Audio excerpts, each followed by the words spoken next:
Sorry about that, Coach. What does this year have a slogan or a mantra like P4RB, prepare for Rose Bowl, and what would that be?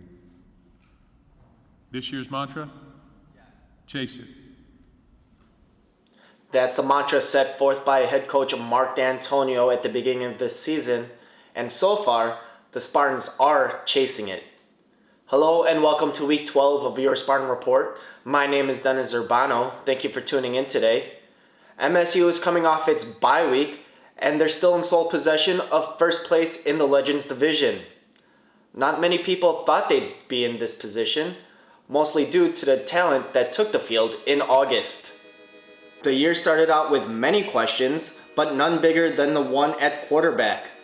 Mark D'Antonio's inability to solidify a starter at the position was most apparent at the end of the Notre Dame game.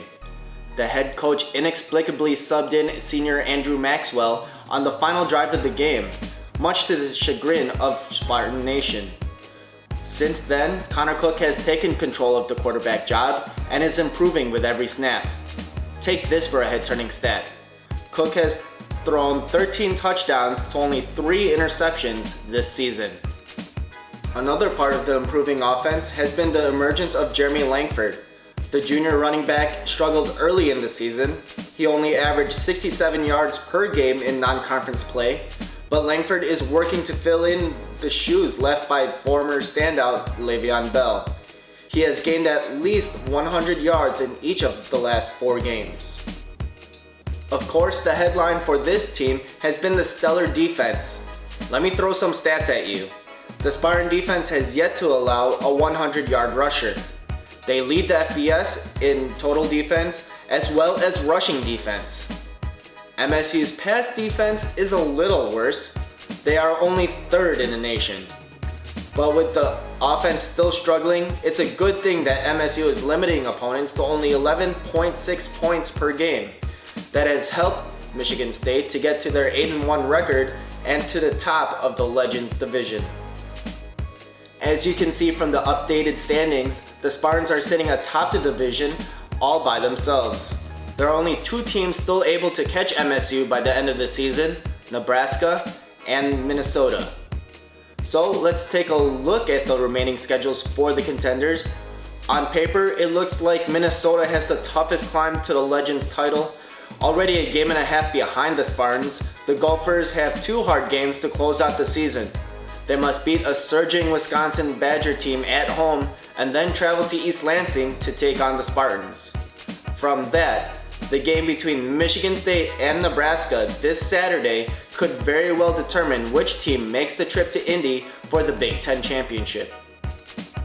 The Cornhuskers pose the biggest threat to Michigan State's hope of a division title. Since the Huskers joined the Big Ten, they have had the Spartans' number. MSU is 0-2 versus Nebraska, and the Black Shirts are hoping to extend that winning streak to springboard themselves to Indianapolis. There are several X factors that the Spartans should be wary of going into Saturday's game. The Spartans will be walking into the most hostile environment they have faced this season. Memorial Stadium in Lincoln, Nebraska is home to Big Red Nation, one of the most rabid fan bases in the country. They have made life miserable for Big Ten opponents, going 9-1 since 2011.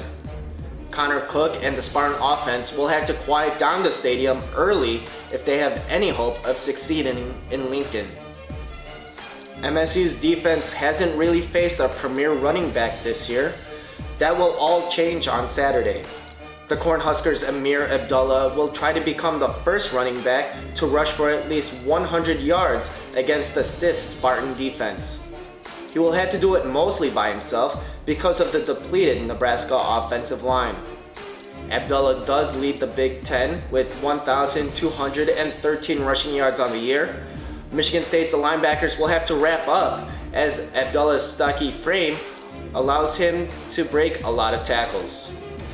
Coming into this season, incumbent starting quarterback Taylor Martinez was set to have a remarkable year, but a foot injury he suffered against UCLA in Week 3 has now sidelined him for the time being. 2 quarterbacks have filled in for the Cornhuskers. Tommy Armstrong Jr. has taken most of the snaps for Martinez, The freshman quarterback has done fairly well in the 5 games he's appeared in. He has struggled with turnovers though. Armstrong has thrown 5 touchdowns while throwing 6 interceptions. Senior Ron Kellogg III has also filled in and provided what could be the play of the year. He threw the Hail Mary pass that ended up in Jordan Westerkamp's hands in a last-second win against Northwestern. At the beginning of the year, I had MSU going 9-3. So far, I've been right on every single game.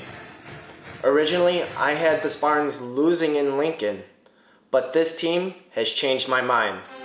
I have the Spartans winning 17-10. I think the MSU defense should be able to take advantage of a depleted Nebraska O-line, but it won't be a runaway. Nebraska has enough talent on defense to keep things close. So that's my prediction. You can share yours below or on Twitter. So that does it for this edition of your Spartan Report. My name is Dennis Urbano. Thank you for tuning in today. And as always, go green!